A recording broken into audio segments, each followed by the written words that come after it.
Ini gini. Kira-kira tuh.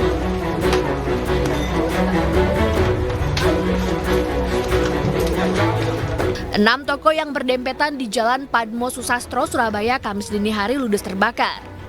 Kobaran api dengan cepat menghanguskan 6 bangunan ruko yang terdiri dari 3 toko abon, toko barang antik, bengkel jok mobil, dan warung kopi.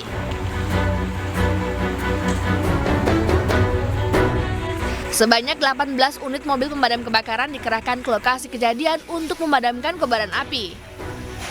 Kebakaran diduga berasal dari proses memasak abon yang berlangsung di salah satu ruko dengan cepat merembet ke bangunan lainnya. Punya usaha abon, mungkin ada salah satu kelalaian, mungkin dari dari pemasakan daging, mungkin ada salah satu yang ngantuk atau apa, kan kurang tahu namanya orang lalai kan enggak tahu juga. Jadi 6 ini habis karena strukturnya yang pertama itu gentengnya itu kapel sambungan dan dari kayu. Terus kemudian ada yang 2 lantai, 2 lantainya pun deknya kayu. Jadi kebakar, dindingnya juga kayu, ada yang kayak istilahnya semi permanen gitu ya.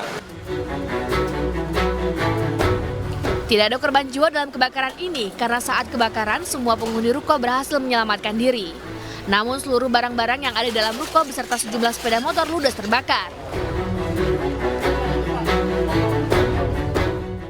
Ada apa sih? Ya. Ini dijelasin kalau ada.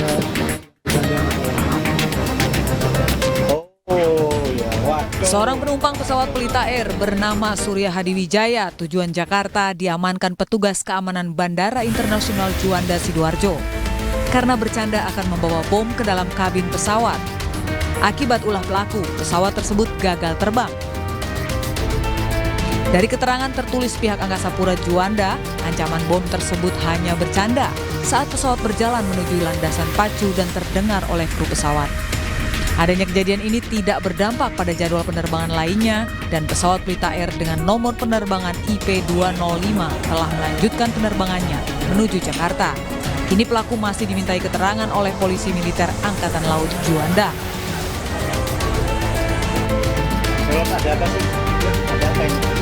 Sebelumnya beredar video amatir proses evakuasi penumpang Pelita Air bernomor IP205 karena ada ancaman bom. Namun dalam video yang berdurasi 1 menit 50 detik itu, sejumlah petugas keamanan bandara tengah memberikan edukasi pada penumpang yang tengah dievakuasi dan petugas lainnya berjaga-jaga di landasan.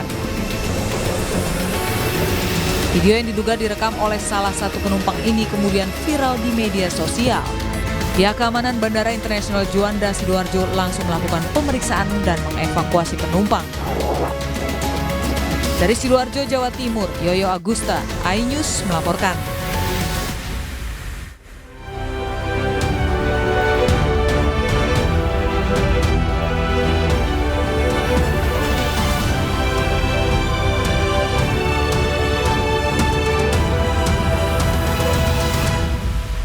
Seorang ayah tega memperkosa anak kandungnya di Kabupaten Mesuji, Lampung. Korban yang masih berusia 13 tahun kini tengah hamil akibat dari perbuatan bejat ayahnya.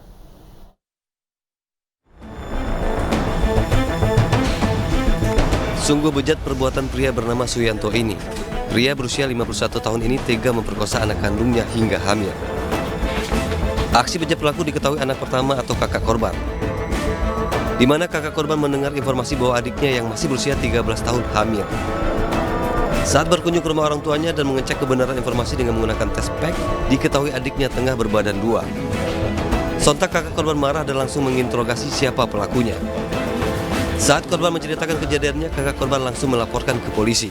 Adapun yang telah dilakukan oleh tersangka S ini adalah kurang lebih dari tahun 2021 sampai dengan tahun 2023. Dari hasil keterangan diperoleh persetubuhan dilakukan kurang lebih di atas atau lebih dari 10 kali. Adapun terakhir dilakukan sekira tanggal 26 Mei tahun 2023.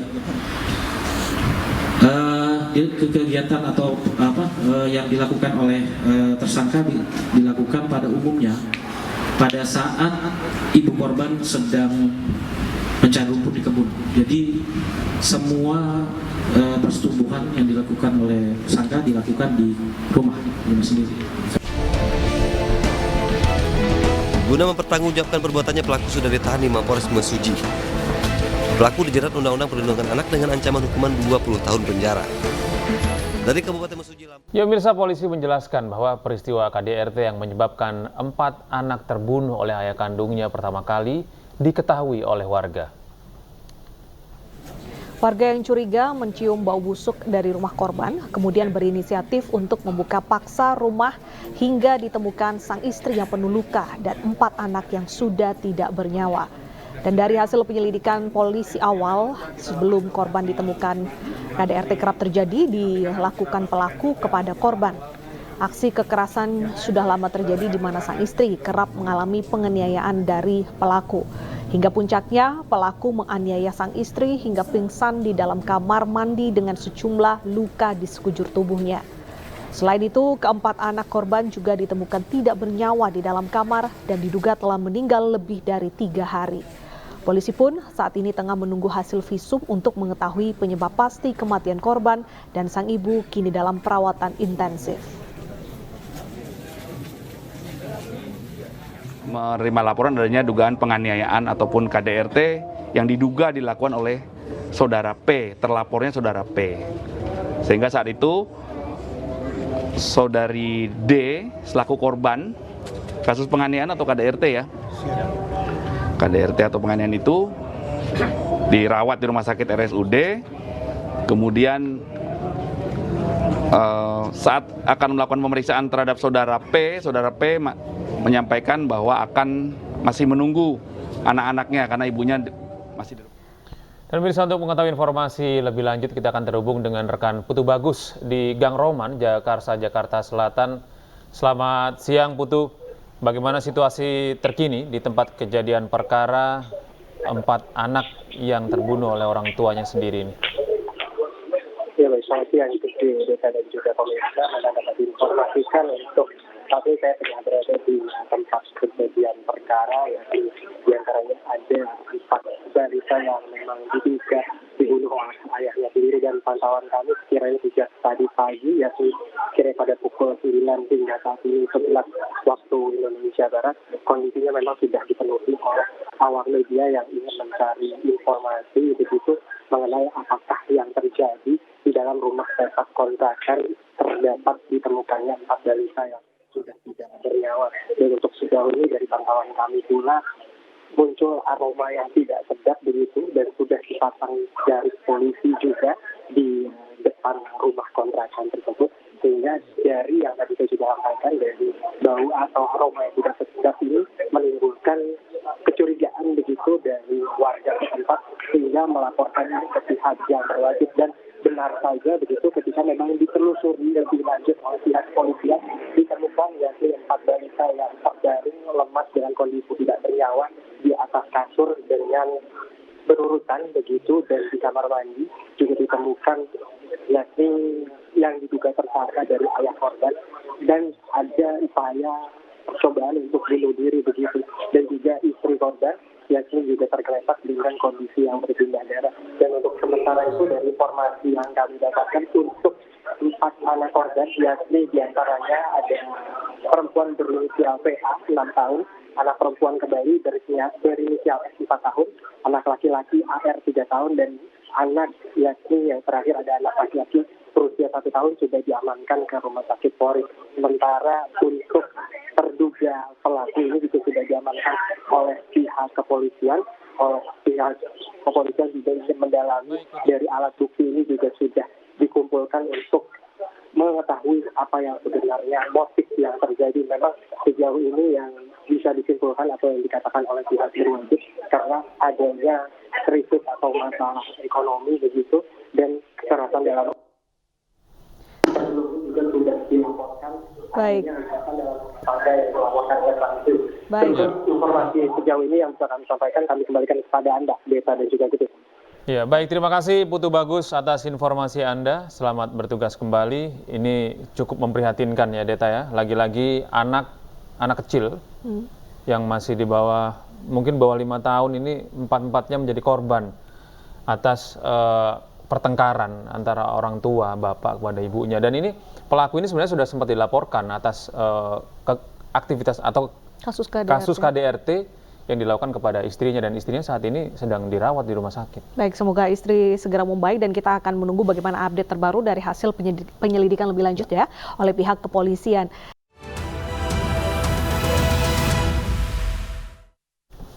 Pemirsa, ratusan warga Kota Sabang ricuh dengan aparat kepolisian di depan kantor Kepala Desa Kuta Barat, Sabang, Provinsi Aceh.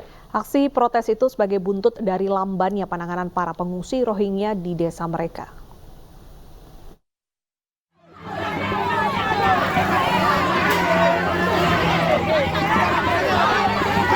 Petugas yang sedang mengamankan ratusan pengungsi Rohingya ini kewalahan mengamankan para peserta aksi hingga akhirnya terlibat saling dorong. Aksi unjuk rasa berlangsung hingga Rabu sore. Warga tetap bersikuku agar warga Rohingya harus segera dipindah dari desa mereka. Aksi protes warga ini terjadi di depan kantor Kepala Desa Kuta Barat, Kecamatan Sukakarya, Kota Sabang.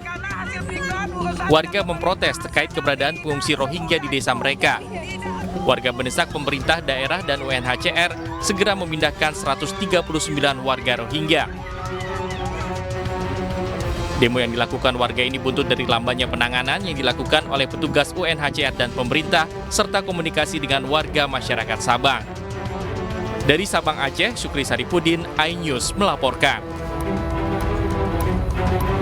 Sedangkan jenazah pendaki korban erupsi Gunung Merapi di Kabupaten Agam, Sumatera Barat tiba di Kota Pekanbaru pada Rabu pagi dan langsung dimakamkan. Kedatangan jenazah diwarnai isak tangis keluarga.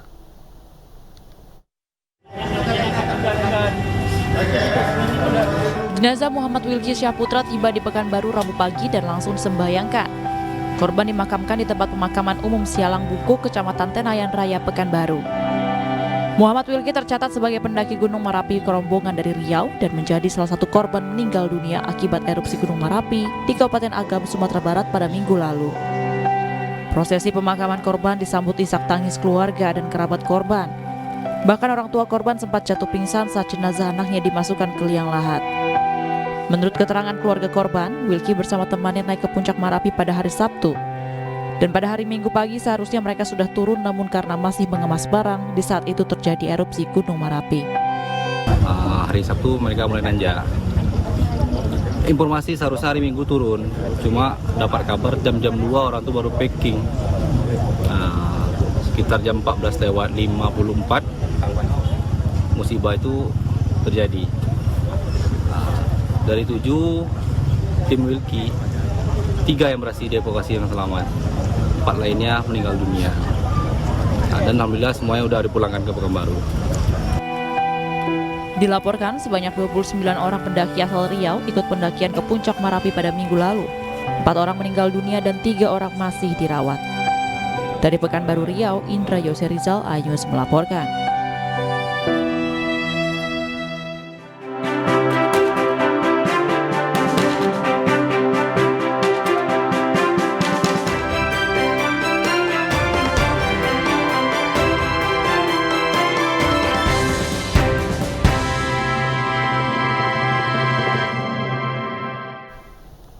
Pemirsa, Bawaslu melakukan penelusuran terkait dugaan pelanggaran kampanye bagi-bagi susu Cawapres nomor urut 2 Gibran Raka Buming Raka pada saat acara Car Free Day. Iya, penelusuran dilakukan sejak hari Senin antara Bawaslu Provinsi dan Bawaslu DKI Jakarta Pusat.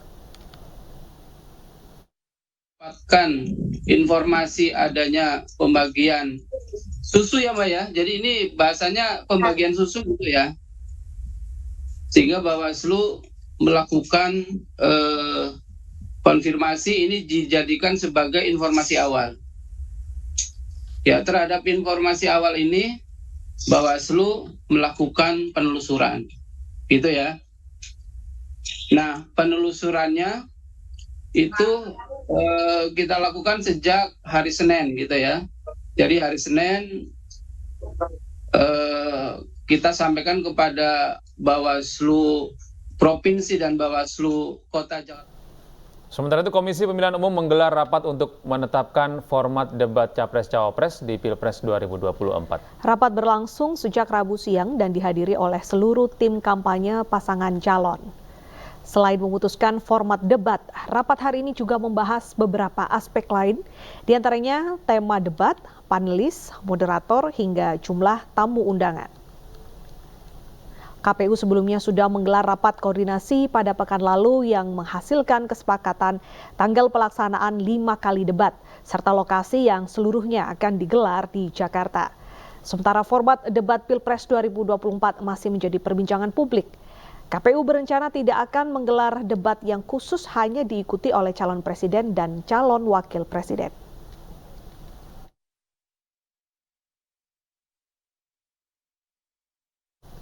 Ya, sebelumnya skema debat khusus Cawapres di Pilpres 2024 ini sempat menuai polemik. Ya, rencananya KPU yang menghilangkan debat Cawapres mendapatkan tanggapan dari berbagai pihak, termasuk dari Wakil Presiden Republik Indonesia Ma'ruf Amin.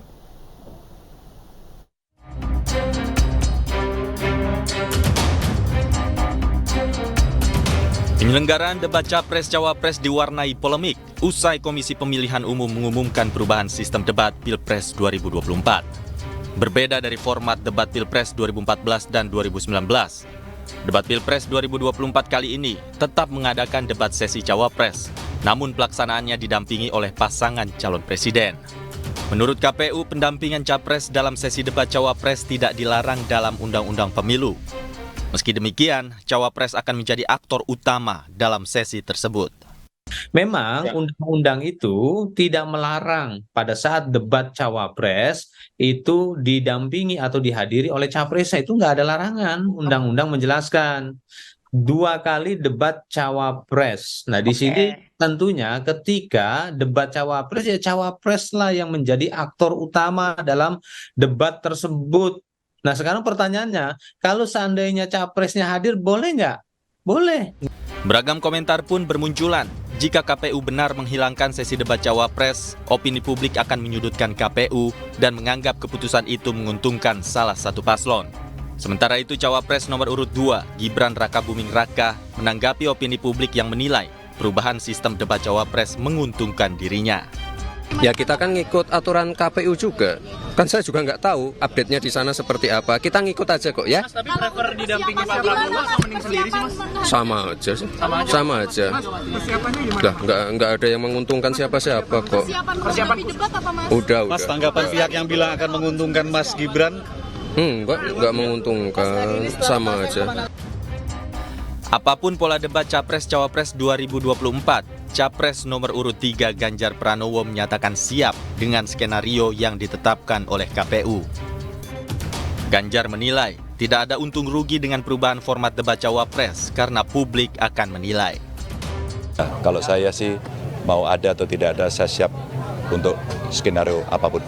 TPN juga belum sepakat soal ini, kalau dari Bapak seperti apa, Pak? TPN belum. Kita serahkan kepada KPU karena pasti masyarakat akan melihat. Ya, oke. Hal senada juga diungkapkan oleh Capres nomor urut 1 Anies Baswedan. Anies mengatakan debat kandidat Pilpres 2024 merupakan sarana menunjukkan pilihan rakyat yang seharusnya ditunjukkan kepada publik. Rakyat Indonesia itu harus dihormati. Cara menghormatinya bagaimana? Dengan menunjukkan calon presidennya, dengan menunjukkan calon wakil presidennya. Jangan disembunyikan, tapi ditunjukkan. Ditunjukkan itu apa? Untuk menghormati pemilih. Polemik perubahan format debat Pilpres 2024 juga menuai tanggapan dari Wakil Presiden Indonesia Ma'ruf Amin. Ma'ruf Amin menilai jika format pelaksanaan debat Pilpres seharusnya dilakukan sesuai dengan aturan undang-undang. Kalau menurut undang-undangnya kan harus ada itu. Kalau tidak salah 3 capres, 2 wapres. Tidak mungkin, kalau dihilangkan itu tidak mungkin. Nah, mesti ada 3 capres. Kalau dihilangkan tuh artinya menyalahi undang-undang. Pasti itu. Hanya memang nanti caranya bagaimana. Waktu 3 capres itu seperti apa. Yang 2 wapres itu seperti apa. Kalau dulu pengalaman saya ada yang bareng capres dengan cawapres, ada yang capres sendiri tanpa didampingi wapres, ada yang wapres sendiri tanpa didampingi capres. Itu saya kira dulu begitu. Nah, mestinya seperti itu. Komisi Pemilihan Umum telah menetapkan jadwal debat 3 paslon Capres-Cawapres di Pilpres 2024 akan diselenggarakan dalam 5 sesi. Ketiga paslon akan melaksanakan debat perdana pada Selasa pekan depan, tanggal 12 Desember 2023. Dari Jakarta, tim liputan iNews melaporkan.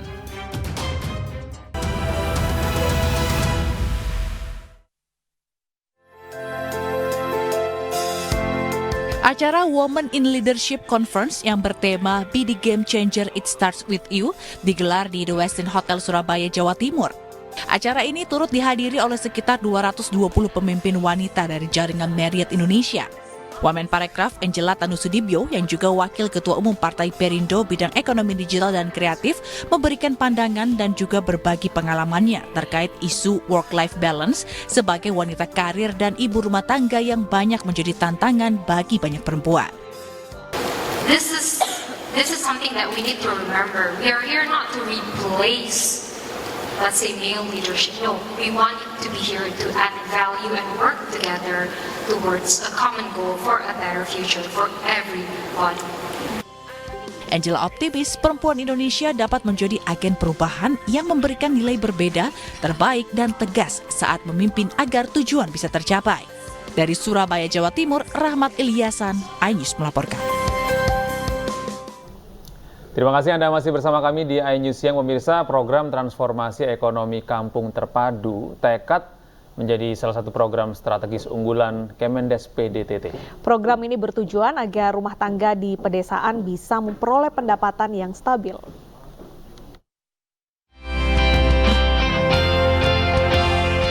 Program Transformasi Ekonomi Kampung Terpadu tekad menjadi salah satu program strategis unggulan Kementerian Desa Pembangunan Daerah Tertinggal dan Transmigrasi. Program yang bekerja sama dengan International Fund for Agricultural Development atau IFAD ini dirancang khusus untuk percepatan pencapaian tujuan SDGs Desa, khususnya di wilayah timur Indonesia. Berlangsung sejak tahun 2020 hingga 2025 ke depannya, rumah tangga di pedesaan diharapkan bisa memperoleh pendapatan yang stabil, memadai dan berkelanjutan dari pengembangan produksi berbasis komoditas desa. Nah, sasarannya itu adalah kelompok-kelompok dan rumah tangga, terutama rumah tangga yang pada posisi yang marginal, yang itu kita mau dorong untuk bisa lebih baik, lebih menikmati dari hasil-hasil sumber daya alam yang dimiliki. Nah, itu sasaran kita ke sana. Nama saja Transformasi Ekonomi Kampung Terpadu. Kabupaten Halmahera Barat, Provinsi Maluku Utara menjadi salah satu lokus program tekad, di mana transformasi pembangunan pedesaan yang inklusif dan berkelanjutan mulai dijalankan oleh masyarakat setempat.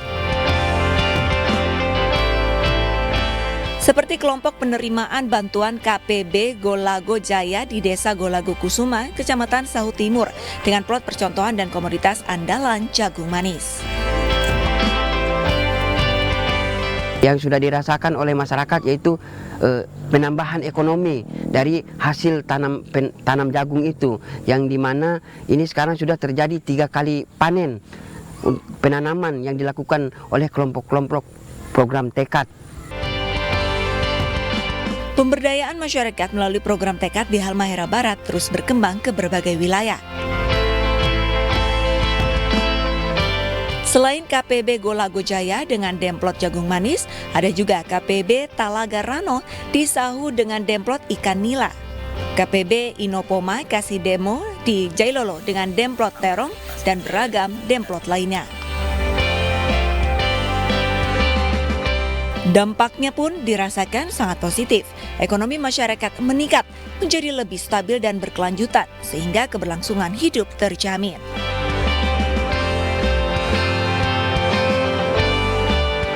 Program tekad dilaksanakan di 9 provinsi di wilayah Indonesia Timur yang tersebar di 25 kabupaten dengan sasaran 500 desa inti, 1.220 desa klaster, dan 412.300 rumah tangga.